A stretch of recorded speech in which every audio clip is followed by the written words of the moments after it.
আসসালামু আলাইকুম। সকলেই ভালো আছেন? আমি চলে আসলাম হিন্দু বাড়িতে।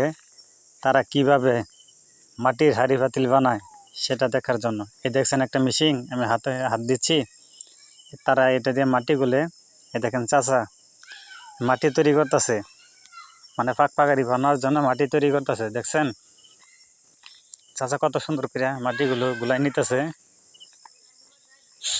আমি দাঁড়াই থেকে কত দেখলাম, হ্যাঁ। আর চাচা একটু চাই দেখলো যে কি করি। এই যে আরেকটা মেশিনটা দেখাই, এই মেশিনের ভিতরে তারা মাটি গুলে, দেখতে পাচ্ছেন? এই মেশিনের ভিতরে তারা মাটি গুলে। আর তো চাচারে দেখানোর চেষ্টা করতেছি, চাচা যে মাটি তৈরি করার মাটি তৈরি করতেই আছে, বুঝছেন? হাত দিয়ে কত সুন্দর। এই যে দেখতে পাচ্ছেন তারা হাঁড়ি পাতিল তৈরি করে রোদের ভিতরে দিছে। দেখছেন কতগুলো হাঁড়ি পাতিল তারা রোদের ভিতরে শুকাইতেছে, দেখতে পাচ্ছেন? অনেকগুলো হাঁড়ি পাতিল।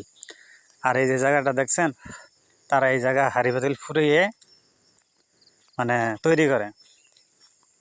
তারা এই জায়গার মধ্যে হাঁড়ি পাতিল পুড়িয়ে তৈরি করে, তারপর বিক্রি করে। ধন্যবাদ সকলকেই।